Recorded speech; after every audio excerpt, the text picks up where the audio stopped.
ইউনিভার্সিটির নতুন ভিডিওতে আপনাদের স্বাগতম। আজকে আমরা দেব কিউআর কোড স্ক্যানার DS9308 এটার আনবক্সিং এবং ইনস্টলেশন। এটা হচ্ছে হলো বক্স, আমরা খুললাম।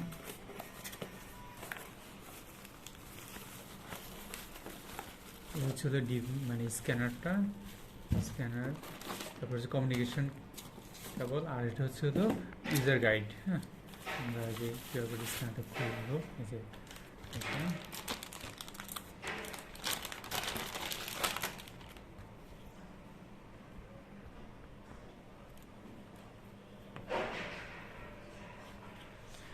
এটা হচ্ছে হলো এই যে এখানে জাস্ট কাপড়টা কি করে নিলাম,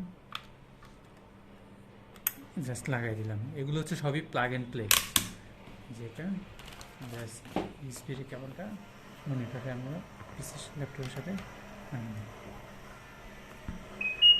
এই যে পেয়ে গেছে। হ্যাঁ, আমরা যদি সেই পাসওয়ার্ড এখানে রাখলাম, এটা হচ্ছে জাস্ট কিউআর কোডটা এই যে দিলাম, রিড করে ফেলছে পুরো কিউআর কোড, পুরোটাই। হ্যাঁ, পুরোটাই রিড করে ফেলছে। আবার যদি দিই, আবার রিড করবে, এভাবে মূলত করবে। এখন দেখবো, আমরা দেখো আপনাদেরকে কনফিগারেশনটা আছে। দেখেন, আমি যখন কিউআর কোডটা করব, এটা কি কিউআর রিড হচ্ছে, আবার যখন দিলাম পাশাপাশি হচ্ছে। হ্যাঁ, কোনো ধরনের নেই, গ্যাপিং নেই। তো এই কনফিগারেশনটা আপনার হচ্ছে যে পাশাপাশি, এই কনফিগারেশনটা আমরা এই ইউজার গাইডের মধ্যে আপনার এটা দেওয়া আছে। সে এটা হচ্ছে ইউজার গাইড। আমরা খুললাম, খোলার পর সবার নিচের অপশনটা, হ্যাঁ, এটা মূলত বাই ডিফল্ট আর কি। যদি আপনার দরকার, যদি পরের পরের পরের পেজে যদি হয়, অ্যাডে এন্টার কি, এই কনফিগার, এই বারকোডটা আপনার এটার সামনে ধরলে এটা কনফিগার হয়ে যাবে। সামনে ধরলাম, এই যে অটো কনফিগার হয়ে গেছে। হ্যাঁ, এখন যদি আমি বারকোডটা, সেই একটা বারকোড বা কিউআর কোড যদি করি,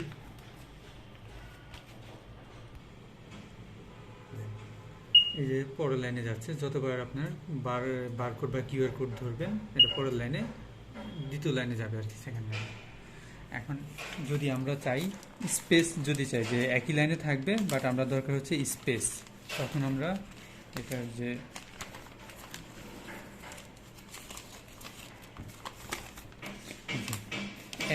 অ্যাডেড ট্যাব কি, হ্যাঁ, এটা কনফিগার করতে হবে। এটা আপনি জাস্ট সামনে ধরলেই অন্য কিউআর কোড যেন রিড না করে, ওইভাবে আপনি একটু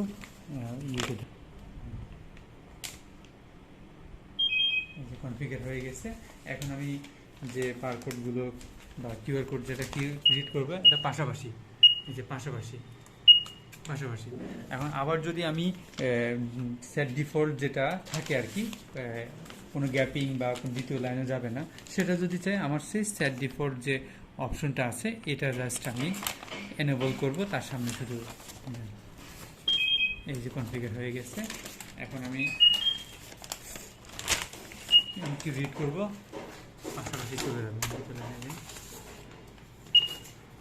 এই যে পাশাপাশি। হ্যাঁ, পাশাপাশি হচ্ছে। এভাবে আমরা মূলত কনফিগারেশন এবং ইউজিংটা করব। ধন্যবাদ সবাইকে।